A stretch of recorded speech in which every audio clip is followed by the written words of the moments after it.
Bonsoir Christian Delhommel. Bonsoir. Le gouvernement se donne 3 mois pour régler la crise chez les taxis. Il va nommer un médiateur. Vous avez appelé avec d'autres à manifester aujourd'hui. Est-ce que vous levez le mouvement ce soir? Est-ce que ça s'arrête? Non, on a l'autorisation de manifester encore demain. On a demandé au préfet de manifester le 26 et le 27, ça nous a été accordé. Pourquoi voulez-vous qu'on change? Nous, remarquez, on tient ce qu'on dit, c'est pas comme le gouvernement et les autorités. Donc on a dit qu'on manifestait le 26 et que si on n'avait pas satisfaction, on continuerait le 27. C'est écrit noir sur blanc et signé. Qu'est-ce qui va se passer dans les rues ces prochaines heures, cette nuit et demain? Qu'est-ce qui va se passer dans le futur avec 60 000 familles qui vont passer à la trappe, qui vont mourir?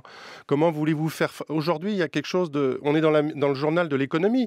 Comment il y a 3 statuts possibles, entre guillemets, pour faire du transport de personnes. Vous savez, celui de l'artisan, du locataire taxi qui paye 60% de charges et de taxes, 60%.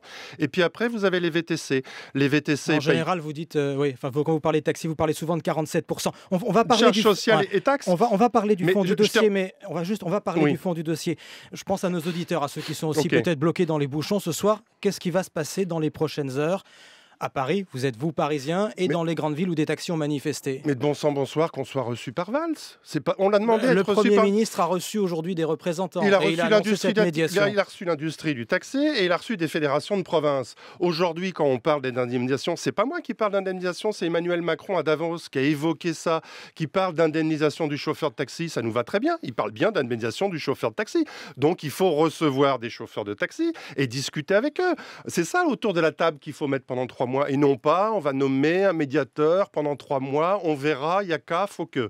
Donc vous n'y croyez pas? Vous ne croyez pas à cette proposition de tout régler dans les 3 mois qui viennent? Le chroniqueur avant a parlé de la loi Thévenoud qui n'est pas appliquée, c'est pas moi qui le parle. Tout le monde constate que la loi n'est pas appliquée, la loi Thévenoud n'est pas appliquée et n'est pas applicable. Alors arrêtons de nous raconter des histoires. Donc on reprend les choses. Les manifestations continuent jusqu'à demain, c'est ce que vous souhaitez. Non, nous souhaitons rencontrer Emmanuel Valls. Non, mais je vous pose la question parce que le préfet de Paris appelle ce soir les manifestants et donc les taxis il nous autorise à manifester, de stationner à Porte-Maillot et de stationner place du bataillon de je sais plus quoi, là, à Bercy. Et aujourd'hui, il dit non, c'est fini, j'ai plus envie. Attendez, c'est donc vraiment... vous dites aux chauffeurs, il faut rester. Bien sûr qu'il faut contre l'avis rester. De la préfecture, contre la demande de la préfecture. Mais la préfecture nous a autorisé à manifester aujourd'hui et demain. Alors on se dédie, on dit autre chose. Mais on croit qui? Alors on croit le préfet, on croit le gouvernement, on croit Thévenoud quand il fait une loi et puis on ne fait pas la même chose.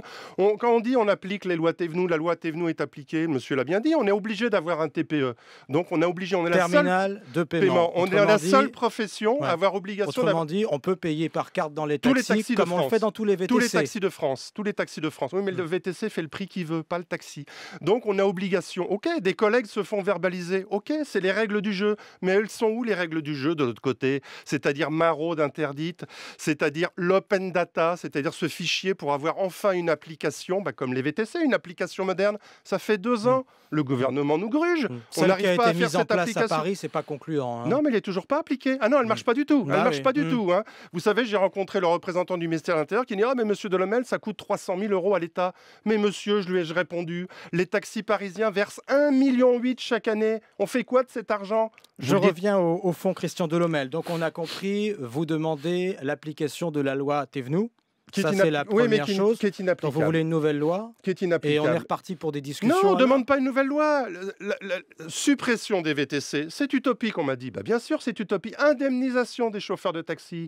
On rentre dans une indemnisation. Alors ça, il faut qu'on en parle plus précisément. C'est très important. On parle là du fameux système des licences. Oui.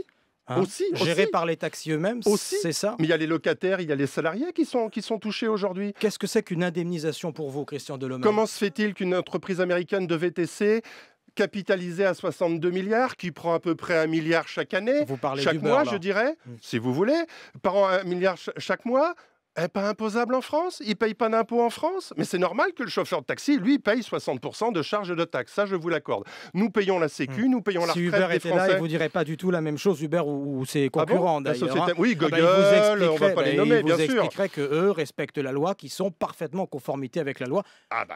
Ça, je ne vous dis pas le contraire. Remarquez les chauffeurs aussi, parce que les chauffeurs d'Uber, puisque vous l'avez employé, ils peuvent envoyer un RIB en dehors de l'Europe et se faire virer l'argent directement de Hollande dans un autre pays de l'Europe. Vis-à-vis de la France, ils n'ont pas de revenus, ces chauffeurs. C'est très triste. Donc ce système d'indemnisation que vous demandez, qu'on comprenne bien, vous demandez à l'État, aux contribuables, à nous tous, de sortir le chéquier pour compenser ce que les taxis Monsieur Macron a imaginé ce scénario depuis plusieurs mois. Faisons confiance.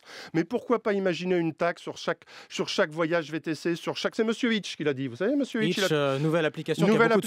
Et il a raison. Moi, je l'avais développé quelque temps. 1 euro par transaction de VTC qui permettra de rentrer dans un fonds d'indemnisation et avec l'État de voir les chauffeurs qui n'en peuvent plus.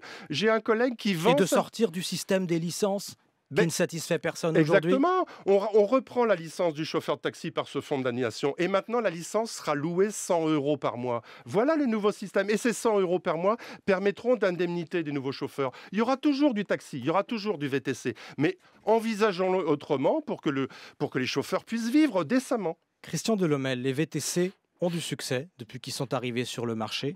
Pourquoi, à votre avis? Alors, quand vous dites VTC, il y a un constat d'huissier qui a été fait. Je vous dirai qui après. Sur 10 VTC commandés, il y en a 3 qui sont vraiment des VTC, c'est-à-dire auto-entrepreneurs, qui ne payent que 27% de charges sociales. Pensez aux 60% des taxis. Et les autres, ce sont que des clandestins. Aujourd'hui, vous êtes chauffeur VTC avec l'application que vous voulez. Il faudrait regarder ces chiffres-là, Christian Delhommel. Mais je voudrais que vous répondiez, s'il vous plaît, à ma question sur le succès des VTC que tout le monde constate. Mais pourquoi est-ce que ça marche ? Pourquoi est-ce que les usagers utilisent ces VTC ? Parce que c'est tellement facile d'appuyer sur une application smartphone. Aujourd'hui, commander un taxi par une application smartphone, vous ne le trouverez pas. Je rebondis sur l'open data et le fichier. Il est où? Ça fait 2 ans, c'est dans la loi Thévenoud. Je pose la question autrement. Est-ce que les taxis n'ont pas pris un retard considérable sur le service, sur les prix? Ça fait 2 ans avec la loi Thévenoud que ça doit être cette application. On ne fait pas confiance à l'État pour faire une application? Ça ne marche pas. Alors qu'aujourd'hui, n'importe qui fait une application, ça marche. Et l'État, c'est ballot, ça ne marche pas. Mais on se fiche de nous. Christian Delhommel, très remonté, le président de la Chambre syndicale des artisans taxis, invité de l'Interview Éco. Merci. Merci à vous.